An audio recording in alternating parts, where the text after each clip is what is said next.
Good evening and welcome to the show called CPS, Fight CPS and the fight to get your children back. And I'm Bob Pace, I'm your host. And this is a live podcast on YouTube from Facebook. And for somebody that may not know what CPS stands for, it stands for Child Protection Services. So it may be called DCS in other states, may have other names, but it's a branch of social service that deals with the abuse and neglect of our children and family reunification. It's real important you remember that one called family reunification, because if you have hiccups, you're supposed to be able to work out a plan with social services and do so. Now, there's several ways you interact with this live podcast. One is that you can text me a message with your city and state, where you're from, the allegations that you have, and what children is involved, and then a question about how I can help you. That's one way to interact with the show, because during this 1 hour podcast, you can ask questions, and I'll try my best to answer them. The other way you can interact is you can call live right now to be on the show. Now, we had a guest scheduled to come on, Beth, but she's having internet problems. So she may come back, she may not. But right now, if you wanted to talk about your case, there's two of you in the room right now, that if you want to talk about your case, you're free to call me at 626-698-0990. And that's my direct line to my office. And I have my phone here, and it will, I can put on speaker, and then you can talk like you're live. Now, if you're not ready to talk right now, understand. And but if you want to talk on one of my 14 shows, I'm on 7 days a week at 10 o'clock in the morning and 7 o'clock at night at Pacific Standard Time. So you have 14 shows to pick from if you want to be on. You're going to call another office number, 888-888-6582. That takes you in there, and you just tell them that Bob Pace sent you, and you want to be on his CPS show. And you tell them the date, like Monday or Tuesday or Wednesday, and the time, 10 in the morning or 7 o'clock at night, Pacific Standard Time. That's 888-888-6582. Now, I've had 14 years of dealing with CPS. I've been fighting with them with this podcast when my children were stolen by them, and I was tricked and deceived and everything else. It took me 3 years to get my kids back. And it started, with my case over, 5 years first, then the 3 years of the active part, and then I finally got my kids back. And that wasn't until I got myself a very valuable tool. Anytime you deal with CPS, you need a lawyer. It's like you're going to do open heart surgery and you don't want to use a doctor. Now, you probably say, well, I got a public defender. Well, the public defender is worthless, and I'll tell you why in a little bit here. What you need is a professional family law attorney. And this show is produced by Vincent W. Davis and Associates, which is a law firm that has many different lawyers that handle different legal problems. Now, Vincent W. Davis himself is a family lawyer, a very professional family lawyer, and he has trial experience. He has won cases against CPS, and he's gotten kids home. He's also fought CPS with a lawsuit, and he was able to win, and a lot of lawyers won't take it on. Now, he's in Southern California, but he'll work in Northern California and all the other states. There is a retainer with him that he can discuss with you. Right now, he's offering a tremendous deal, because normally he charges for his time. He's offering a 30-minute to 1 hour consultation to talk about strategies of how to fight CPS and get your children in. He is the one that you have to negotiate and go through all the innuendos or the encounter in CPS. It's a very tragic thing that CPS is. They have a tendency to use a lot of deception and lies, and they'll mislead you and they'll drag your case on because their sole goal, and I hate to tell you that, it seems like it comes true from a lot of the people that are calling in, is to make money. It's $1 billion business. And as soon as they get your kids into their custody, they start collecting money every month on your children. And it's not small change, it's very expensive, $1 billion business. And that's true in my case in Southern California. And it's been true, a lot of the parents I've talked to, and so forth. So, that rule number one, you need to get an attorney. And when you do meet with Vincent, tell him that I sent you. Also, tell that number 888-888-6582 that Bob Pace sent you. It's very important because they'll charge you if you don't use my name. Also, you need to tell Vincent Davis that I sent you. So it's 888-888-6582, the same number you would call to be on the show or have a consultation, a free consultation with Mr. Davis. Now, there's a ticket run at the bottom of the screen, and it gives a website where his calendar is, so you can weed through it and send and see when he might be free to have that consultation with him. But it's free. You have nothing to lose, and if you like him, I would hire him. I hired him, but I was like a year and a half too late. I was trying to fight CPS myself, and so again, I remind everybody to text in a comment. Make sure you put the city and state. If you're from another country, which we've had 3 or 4 countries, put in the country and the city location so we get a general idea where we are. Getting your kids back and fighting CPS seems to be a common problem across the country and across the world. I've heard from Ghana, the United Kingdom, Canada, and Australia. And I've heard from a lot of states. Last night was Maryland and Texas. There's also Tennessee and Kentucky and Florida and North Carolina and Pennsylvania, New York. I've heard from a lot of these places that are around the country, Montana and Minnesota. And so no matter where you're at, CPS is there to protect our kids. It's a federal organization, social services. They do a lot of things. Not only do they protect their kids, they give out food assistance and they give out Medicare for medical assistance. They give out clothing. They help you with a job, getting a job, and they help you with getting your kids into school. So anybody that is homeless or needs help, they should look at the social service for those areas, and they'll try to help you. Also, there's lots of programs now that that you may get assisted, churches and so forth there, all over the place. But I'm here to talk about CPS and what effect they had on my case. Maybe there's something that I did that might help you or something like that. It's really hard to fight them. Now, rule number 2 is you should have a notebook. And in that notebook, you want to list the date and the time and the incident and the people involved and the outcome. So it's like several parts. So you're going to have a notebook and you're going to do day by day a diary of what was taking place, because you'll need that information when you go to court, because this case is not going to be over in 2 weeks or 3 weeks or 6 days. It may take years. With me, it took 3 solid years. And before that, it was 5 years of investigation. And it's really, really hard. Now, we have a comment here. We have from Akane Futsisuki, watching from South Dakota. Okay. What city are you there, Akane? Futsisuki. Now, I know South Dakota is the home of the Lakota Sioux and the Rosebud Reservation.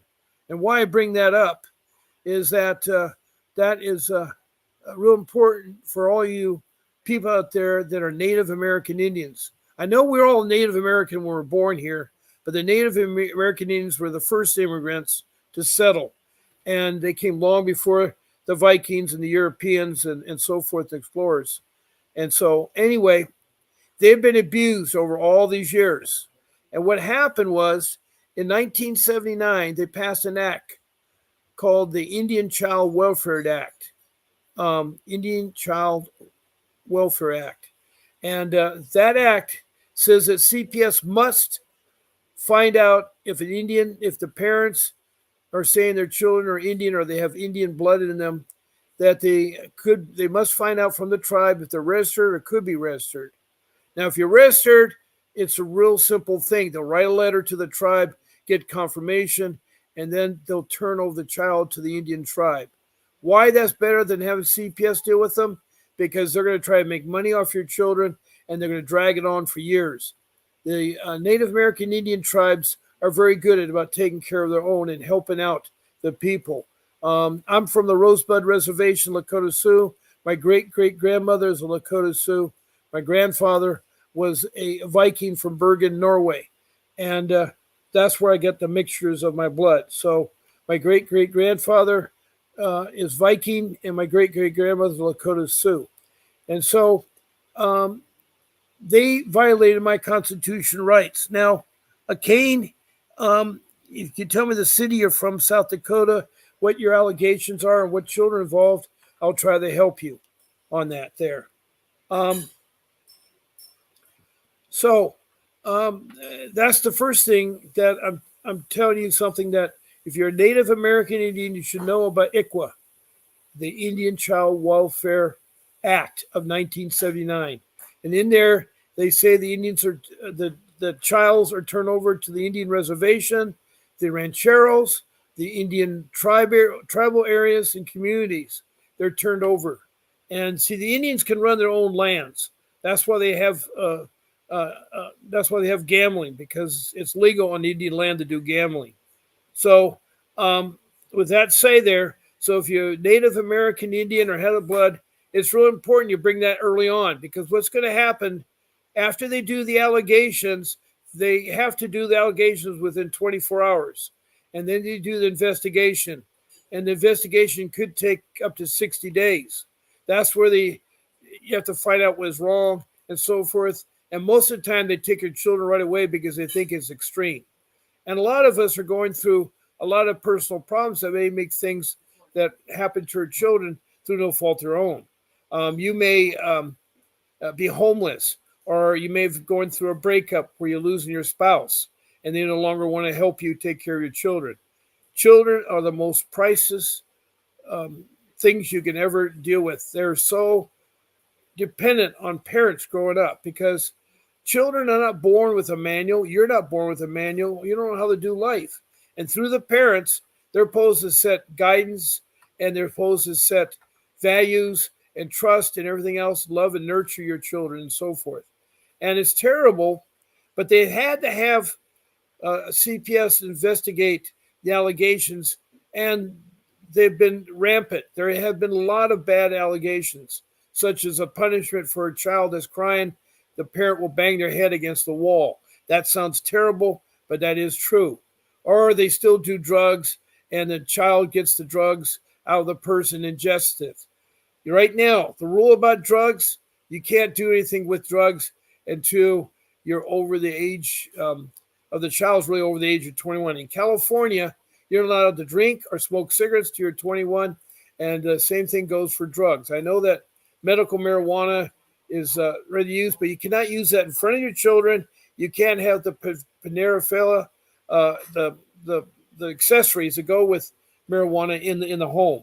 And so the illegal drugs are no anyway, but you as parents, you got to stay with that when you have your child. That's the first thing you got to do when you have a children, if you have that, because they will investigate you, they will test you, and they can incarcerate you for neglecting your children through lack of supervision, through a lot of things. Now, abuse is one of the things that's tragic, really tragic. A mother will take a child's hand into a live flame on the stove to demonstrate the stove is hot, to teach a lesson. You don't do that. And how it's found out is a child attended school, the teacher saw it, and by law, all professionals, policemen, doctors, teachers, have to call in the allegations. And they must, within 24 hours, be investigated. So these allegations, well, after they're investigating, they're going to have a safety planning meeting. The purpose of that is to have the parents meet with the social workers and how how they're going to determine to where they're going to put the children if the children are taken from the home. You do not want the children in the custody hands of CPS. I'm telling you right now, rule number 3 is you do not talk to CPS workers and you do not allow them in your home. They have to have a court order. They have to have a warrant. And with that warrant, it has to be specific. It's got to name the person, what they're investigating, and what the allegations are. Now, so you have the safety planning meeting to work out, and hopefully you'll have a family member where they can stay with, or if you're in a marriage or partner, one of your partners has a safe place, the other one doesn't. It could be a grandmother, a cousin, somebody. It has to be somebody determined to be safe. But that's the number one choice, because if you let them, they're going to put them in a shelter or a motel room, or they'll put them in a group home or in foster care to be adopted. And you don't want them to be adopted or go into foster care. You do not want to lose your educational or medical rights to your children. It's so important that that you hang on to those rights. And I know you love your children and you want to take good care of them and so forth, but you may have some hiccups along the way. And just because you're tested positive for drugs is not the end of the world. There are programs you can enter, there's drug testing and so forth. But a lot of things happen that gets CPS involved. And my things that got me involved was unbeknownst to me and my wife and my family, is that her family was trying very hard to take her children away from us. And that really started early on. I mean, I have 32 years with my wife, and I have 2 sets of children. I have an older group and a younger group. And the younger group is the one that maybe got in problem there. And so we knew that when they didn't show up to the wedding, that they really didn't care for us, and they didn't care for her to leave. Their family was so mad at me for supposedly having my wife come out. And so it was really, really, really, really, really, really hard. Now, they were making these allegations such as, because this all stemmed from me losing my job. In 2010, I lost my job through no fault of my own. And I was laid off. And it was a hard thing to do because I was 60 years old at the time. And it's hard for someone that age to get a job that pays that kind of money that I was making and that can take care of my family. I'd elevated my family to a really nice lifestyle. We had a beautiful home. We were close to the beach.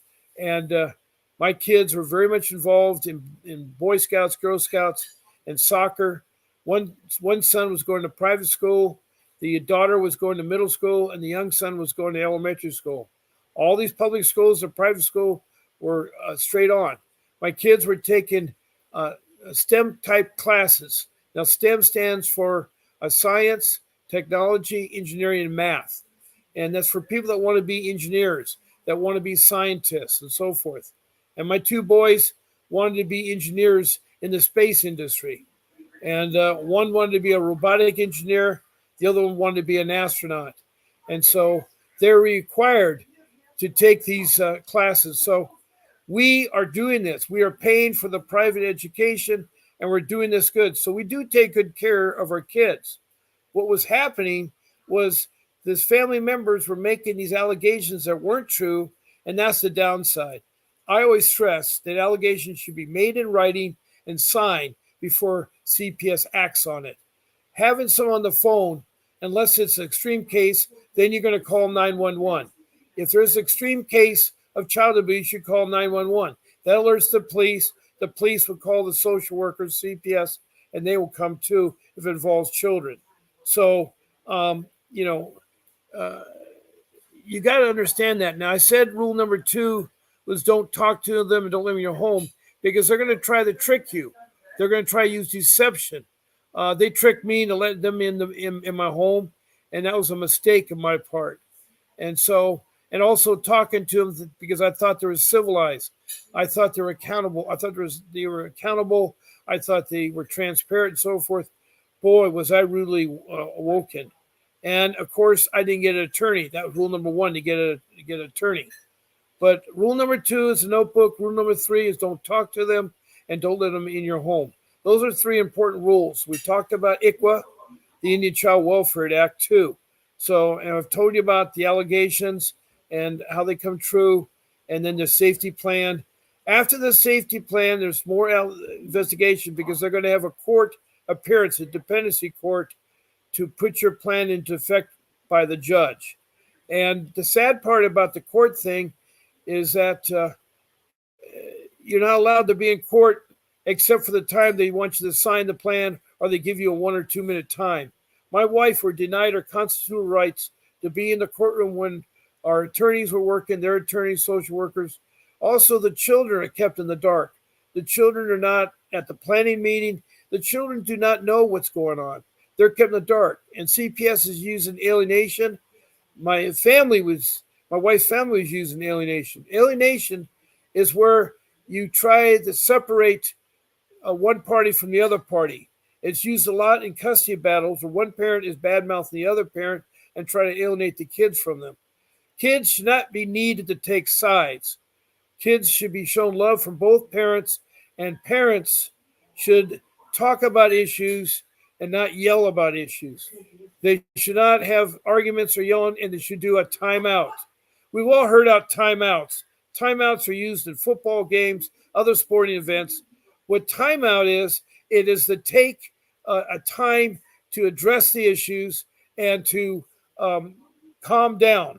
That's why they have timeouts. We give our kids timeout instead of maybe corporate punishment, because corporate punishment or excessive corporate punishment is bad. That is a bad thing. And so timeout, can be 5 or 10 minutes, a walk along the beach, walk in the park, walk in your neighborhood, and then you come back and then face your spouse. My wife and I did not do timeouts with each other. We were constantly yelling and putting each other down. We're both at fault because that verbal abuse is transmitted onto our kids.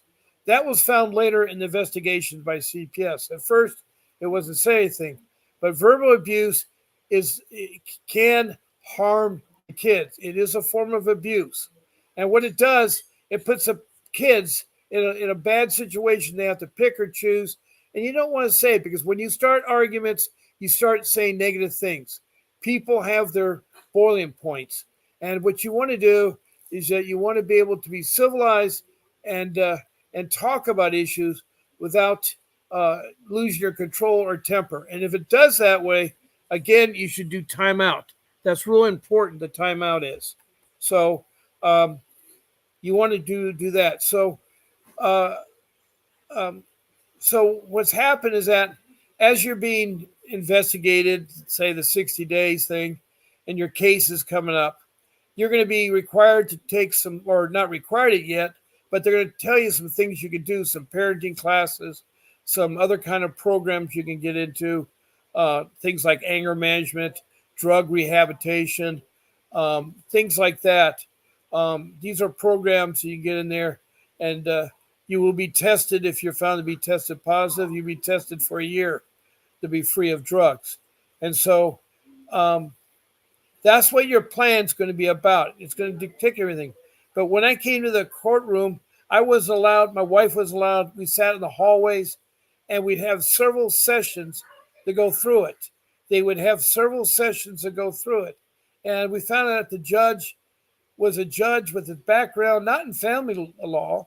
His background was in car repairs and property damage, complaining with collisions with cars. So he knew nothing about how to handle kids and everything. And I never forget him. He was a very mean, very favorite judge of the people in court, the social workers, the therapists, the attorneys for the social workers, even the public defenders. Now, I did talk about the public defender. They will give you a public defender when you have to go to trial. But that public defender will come at the last minute. They have about 20 caseload or more, and they won't know much about your case, and they only will spend 5 or 10 minutes because they want to run your case through quick. They will settle for things. They won't fight for your child's rights. They're a friend of the court, and that's sad because the courtroom is all against you. There's deceptions and lies in there. At least that was my experience. But I noticed that there's a lot of cases standing in the hallway where people weren't allowed to come in there. And I talked to the people out there, and they had the same bad things. I've talked to people on this show, and about how bad it can be and so forth. So the courtroom was a really unpleasant thing. Then after that, they're going to monitor you, and they're going to set up visitations with your children if your children are taken, and they'll move them from a shelter to a group home because that way the family can stay together, the kids can, and then the group home is, and then they have the foster care. Excuse me 1 minute. I hear too much background sound here, so I apologize. I gotta make it quiet for a second.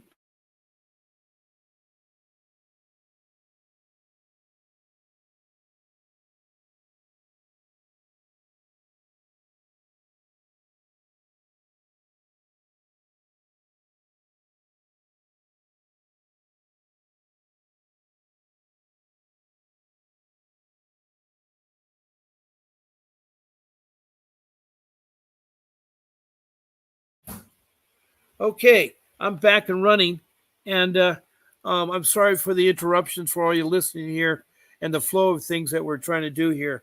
Um, it's hard because I'm at home with my family, and I'm broadcasting this from my home, and the family is important, and so with that being said, is that I still have a family.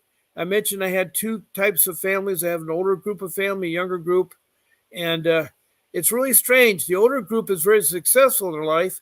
So why would CPS think we're not successful with their younger group of kids? They were so mixed up thinking that everything was true. It's like it's so ridiculous. I remember one person on the show from North Carolina. He said that his fiance's ex-husband was calling the social workers saying that their kids were eating carpet so that they could get a retaliation against them. So you'll hear some weird accusations. The only sad part, and I didn't really tell you in the beginning, is that when you have allegations, the allegations are accepted by CPS to be true, and these allegations are the things that are maybe not true, but they think they are true. And the sad part is that when you're in a criminal charge, you are innocent to you're proven guilty. You're innocent to you're proven guilty.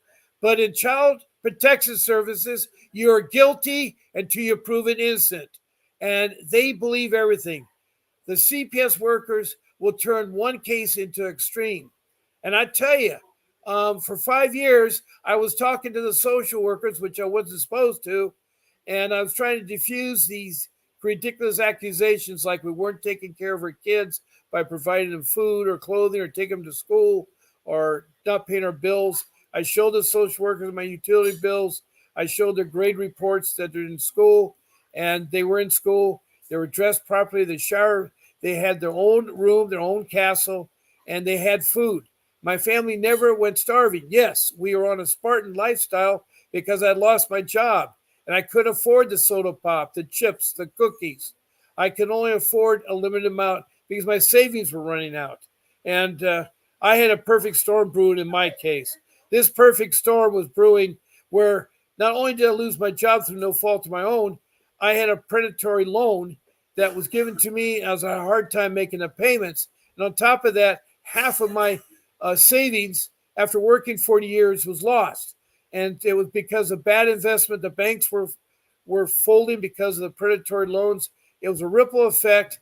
And on top of me, out of work and now fighting with CPS, I had my parents dying. And they were dying because they're at that age where they do die.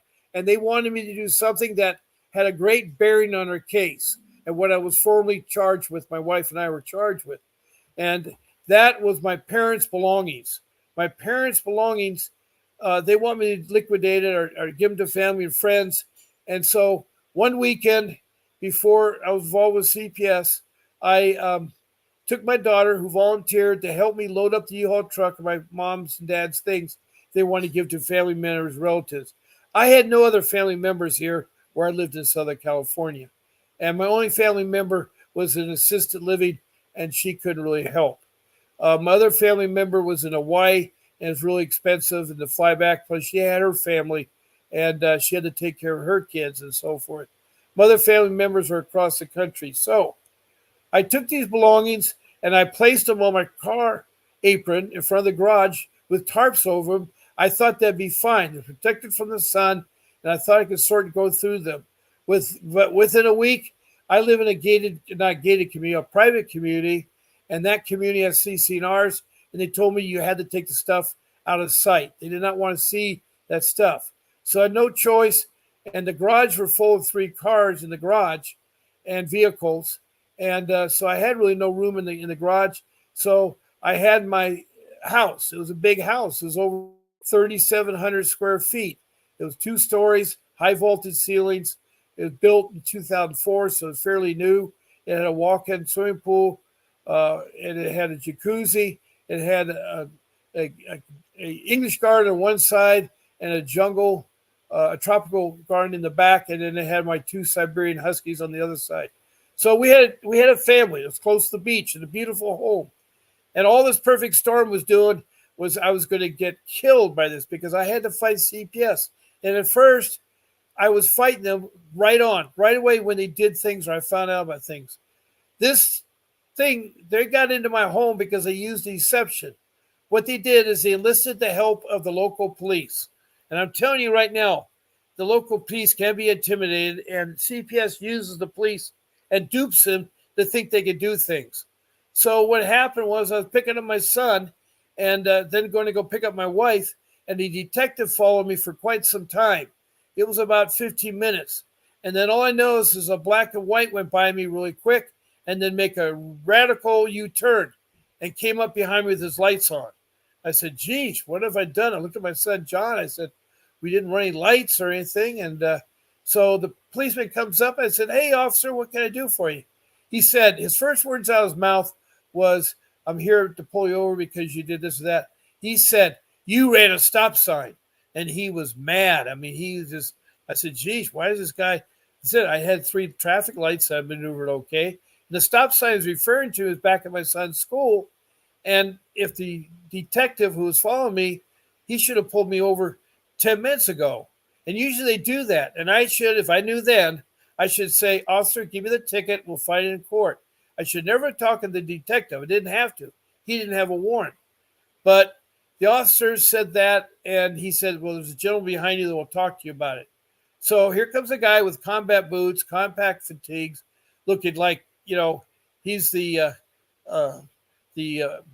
Billy Bad person of the universe, He's looked like he's Mr. Tough and Mr. Cool.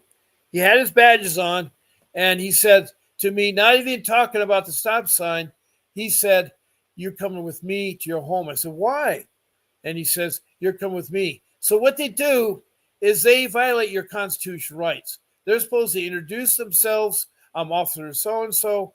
You have been stopped because we have an issue at your home that we want to investigate and that you have to follow us. And they didn't do any of that. And in fact, if I knew that, I wouldn't have to follow him because he didn't have a warrant that come into my house. Now, a warrant has to be a court ordered and signed by a judge. And it's got to be a legalized form of documentation that says the name, the incident, and what they're charging. So, like a fool, I believe in the police. I believe in social workers. I believe in the government. I followed them, and I came back home. Meanwhile, my wife is frantic, but she's left stranded. She finished her appointment, and I wasn't there to pick her up, and she's going to be really angry at me. So I'm at the home, and I wish my wife was there because she could have seen the horror. Because the home, there was standing in front of my front yard, 5 firemen. There was 3 social workers, 2 code enforcement officers, and 2 uniformed policemen with the detectives, all dressed in battle fatigue, like they were a SWAT team ready to enter a home that supposedly had some horror in there. And I thought maybe the home was on fire or someone broke into it, but it was neither the case. And they insisted to go in. I should have said no unless you have a warrant. That was rule number 3. You should never let police in or social workers in your home unless they have a warrant, and you should never talk to them. And that was my mistake because I thought if you could be honest with them, a lot of you on here are very, very honest about it. But anyway, I'm going to stop there for the moment because I need to talk about the attorney that we have that produces this show. His name is Vincent W. Davis. He is a lawyer, a professional lawyer. He's schooled in he's schooled with lots of years' experience of fighting CPS and getting the kids back. He knows how to do it. He got my two boys back. We lost our daughter, and I'll talk about that later. But he is available right now. He is available for a free consultation, a 30-minute to an hour, that you can talk to him about your case. You can talk about strategies of how to fight CPS and get your children back. It's worth it because you need to talk to a legal. I'm not an attorney. I'm someone with a lot of experience. I'm very angry about CPS. I'm very angry what they've done to my family and still do to our family. Our family is still suffering from the effects of CPS invasion. They invaded my life, they invaded our home, and they stole our children. And they've brainwashed our children to thinking something worse has really happened. Our case wasn't considered of where we're banging the kids against the wall, taking drugs, and taking baseball bats and beating each other up. It wasn't that kind of a scenario, but that's what they thought it was. So anyway, Vincent W. Davis is available for a free consultation.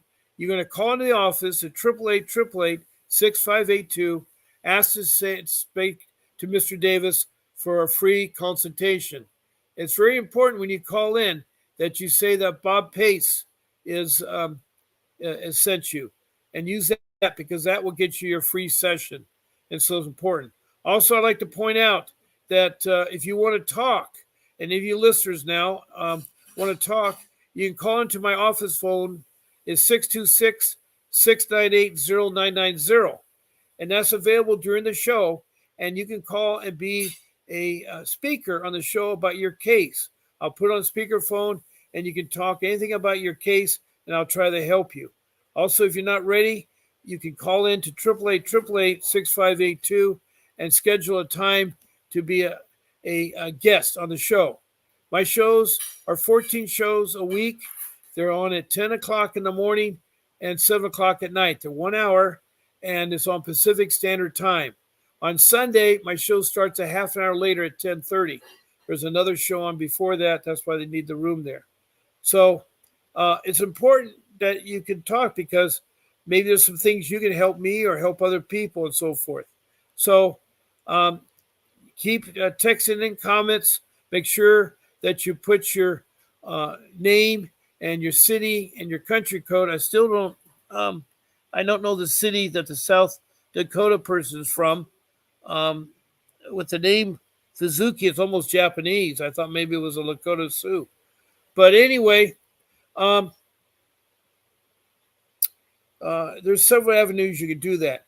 Now, I was talking about the time when my home was invaded by the police and the Child Protection Services. I mean, invaded. They took no regard. They walked in with their combat boots, marched up the stairs, depositing mud and dirt everywhere, went into the master bedroom, opened the doors, there's double doors, and decided to step on the furniture. We had some white lounge chairs by the window because our bedroom overlooked the pool. And they got on the chair to look in. They could say, wow, look at that pool. It's a walk-in pool. Look at the jacuzzi. They were commenting how nice the house looked and how it was really good. I'm sitting going, why are they just, and the fire people were sitting there with tape measures trying to measure where the smoke alarms are supposed to be, if they're up to code or something. The code enforcement people were checking to make sure the door was secure with a chain lock, making sure the gate around the pool was locked and secure. There's no way that anybody could get in the pool area. The pool was completely secured so that children couldn't get in and drown. It's required. If you have a pool, you got to have a fenced-in area, and you got to have the back door, the entrance of the pool, secured with not only a deadbolt, but a chain. So it's really important to have all those features. And they were looking through the house and everything. And the one thing they got me on, and it wasn't right at first, but they did make a comment that you got your parents' belongings in here. That could endanger the kids. And I thought to myself, what do you mean endanger? You mean these boxes are suddenly going to take flight and fly upstairs and attack my kids in bed? Are the furniture legs going to manipulate up the stairs and attack my kids? That is absurd. They were thinking that way. They were absurd to think that that would be. Yes, it was cluttered, it was unsightly, and there were issues in her family, but nothing extreme to take her kids. It was wrong to take them. Taking his screams is something like life or death, abuse or neglect. Nothing was mentioned about sexual. They didn't check my computer. They didn't do all the things that they were supposed to do. They did nothing. They just wanted our kids. They were frustrated for 5 years of not having access to our home, and not and these complaints. The complaints by my wife's family members were so real to them. They thought they were bad mouthing my wife so bad. Her mother told her she couldn't even have any mother skills to take care of the kids.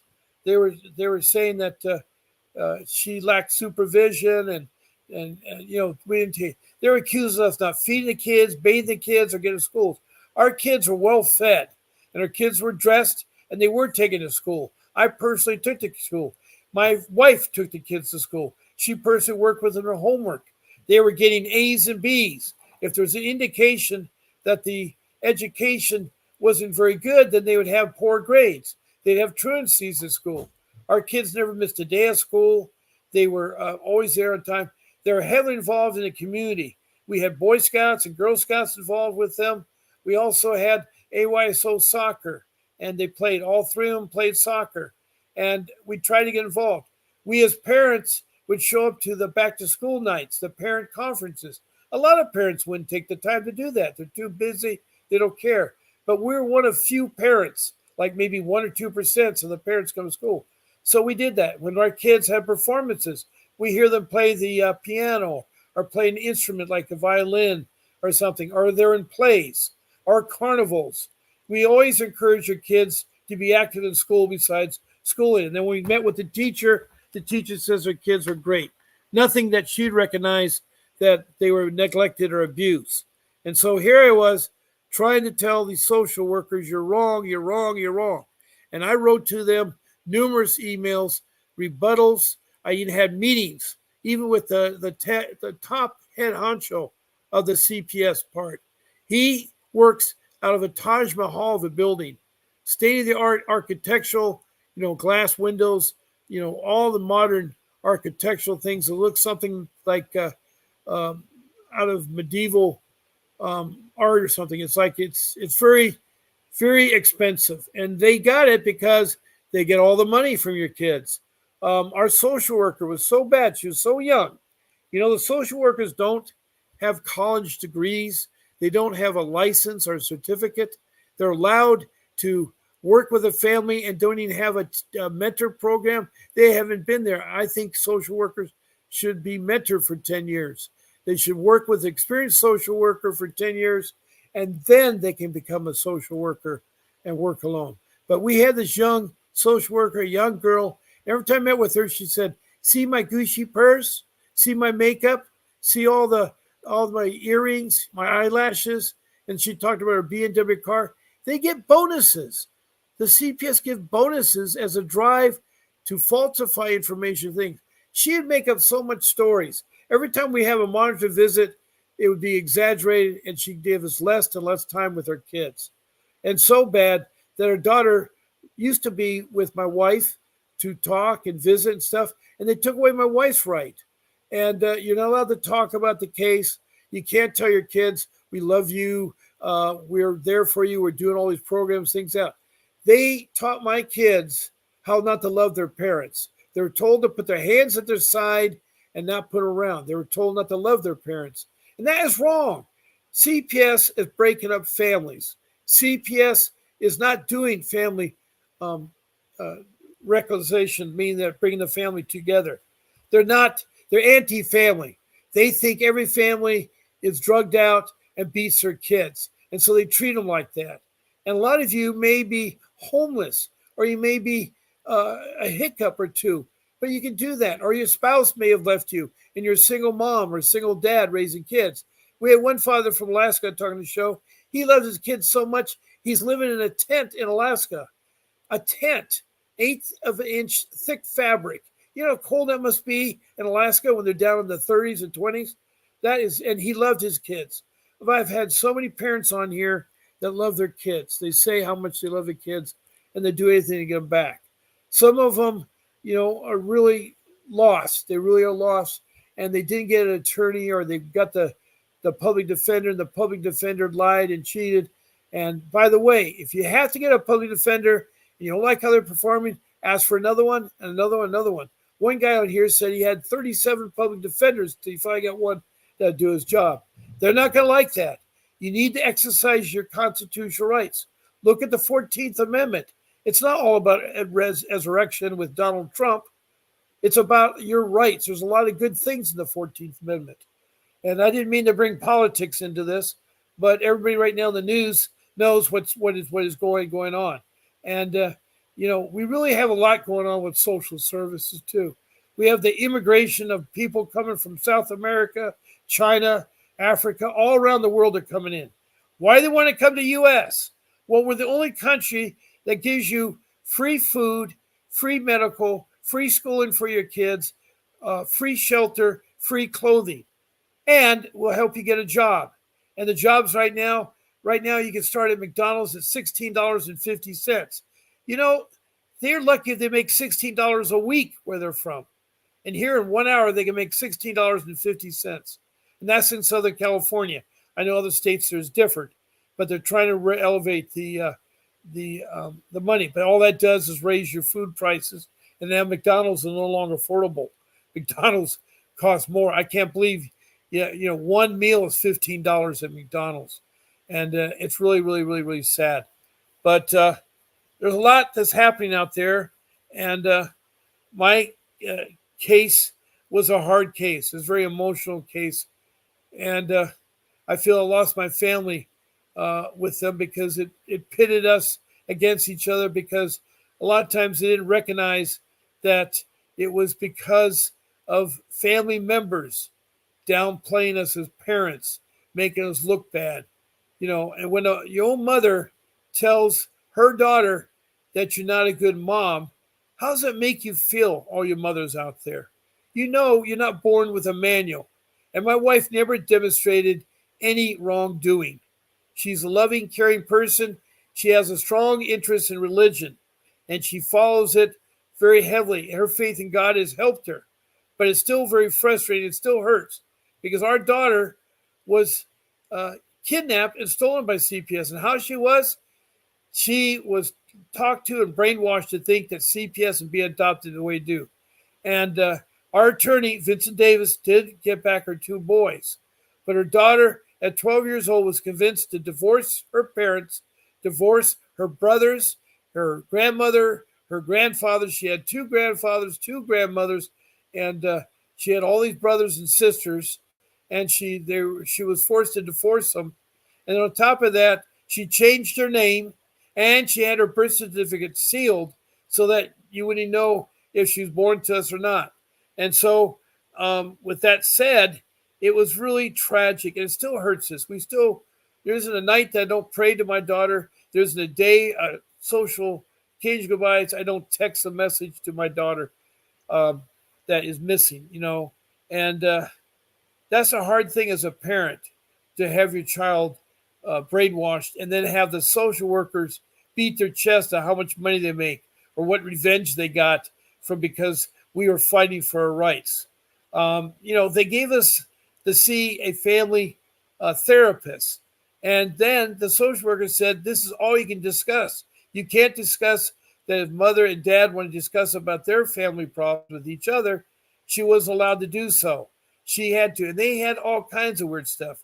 They had my therapist told what he could do. They were so controlling. It isn't, it's unbelievable how they can control, how they get away. My son was in foster care where he was abused, and the foster care parents bought him 100 pairs of socks because they're afraid the money would run out. What in the world does he need 100 pairs of socks? Maybe 100 pairs of underwear would be nice. That would be nice. But anyway, they bought him 100 pairs of socks. So when he came home, he had all these socks up the yin yang. and that is good because he does go through socks a lot. He plays sports, and so he does that. So anyway, when we had our court hearing, it was terrible. The dependency court hearing was terrible, and there's one very important form I want to tell you all about. That it's something that you should use with your attorney. It's called the 388 form. It's a petition. California actually has a penal code 388. What it is let's say that you want to enter something new into your court. You want to come before the judge. It's a form to enter something new. Like you may have new circumstances. Let's say you complete all your programs or you've been drug tested free for a year. Then that's the form you use, or if you want your jurisdiction. So that 388 is something you should ask your attorney, and you should look online. I know that it's used in every state because the guy from Maine says he knows about it. So it may have another number, it may have another name, but it's a petition to enter new evidence into court to change your current plan. And you need to know that because your case will go on and on. The reason why our case took long as it did is that not only did CPS want to charge you with neglect, the detective turned the information, what he thought was happening, to the city attorney. And the city attorney charged us with 3 counts of neglect and 3 counts of sex. They didn't define what the sex was. They just said 3 counts of sexual abuse, and it's just sex, and for each parent. And so that went on for about a year. The answer to that thing, it was a civil matter, and it was set up as a misdemeanor, and they wanted to have a trial on it, and I wanted to have a trial by jury. And a year later, I didn't have any more money. The attorney representing said it's a good deal. They want to negotiate. They said they'll drop the sexual charges, which they had nothing to stand on because there's no sexual charges.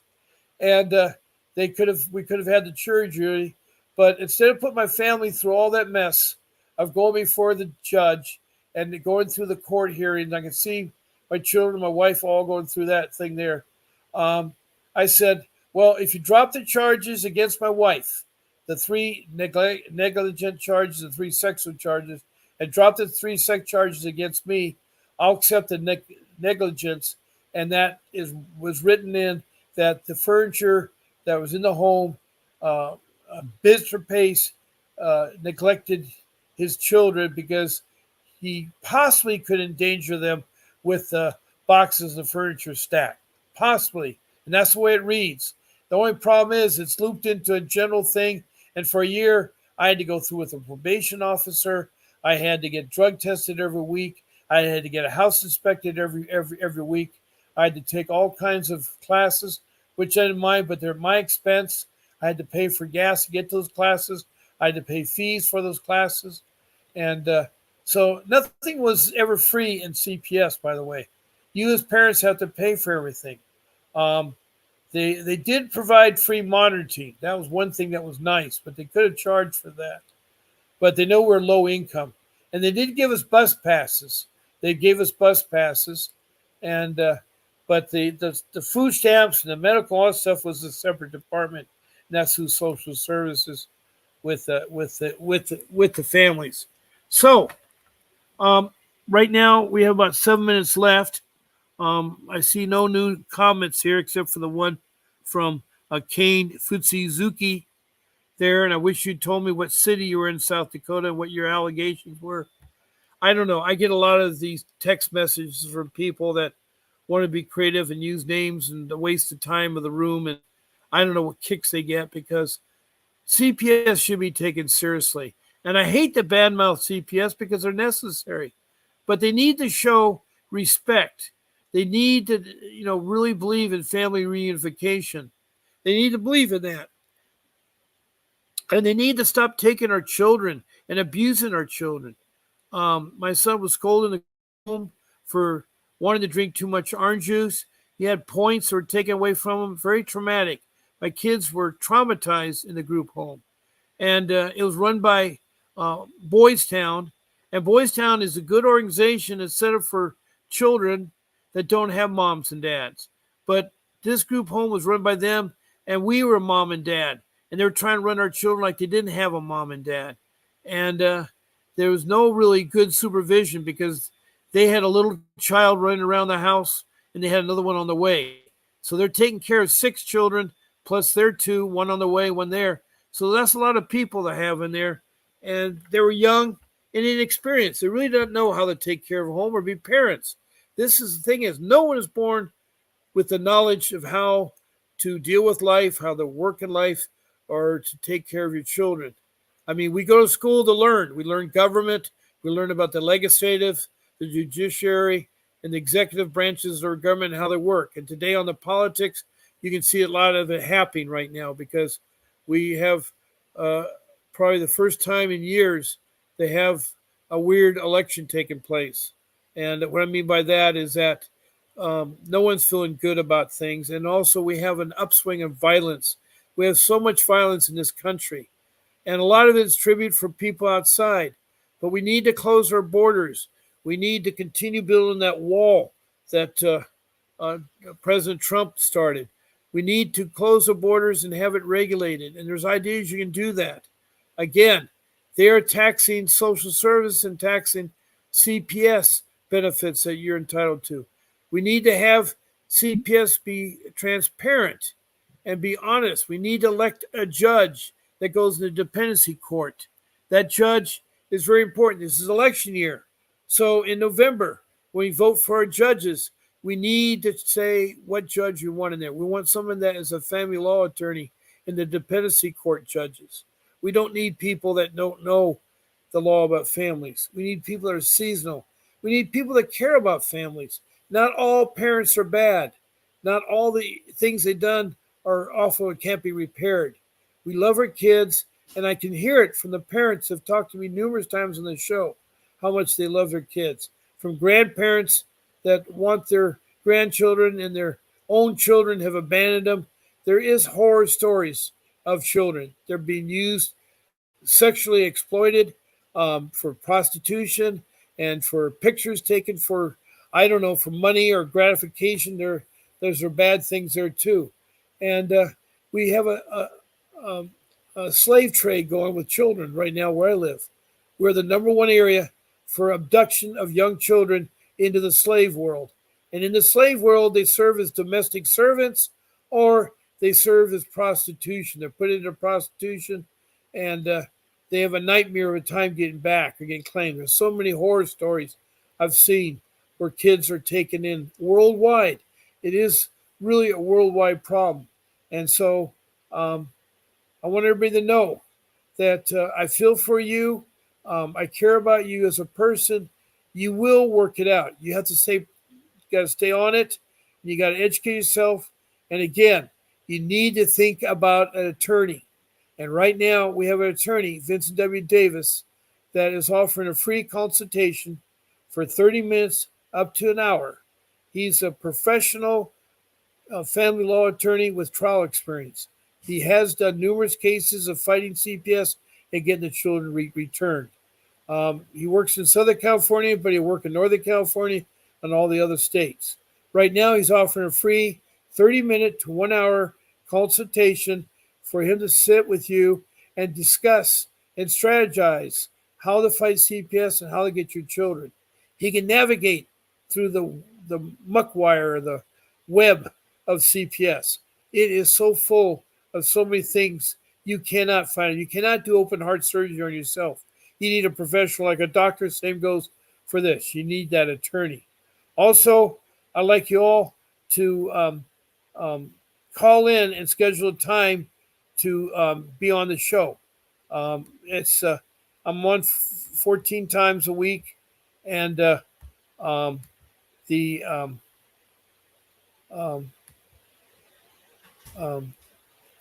my train of thought.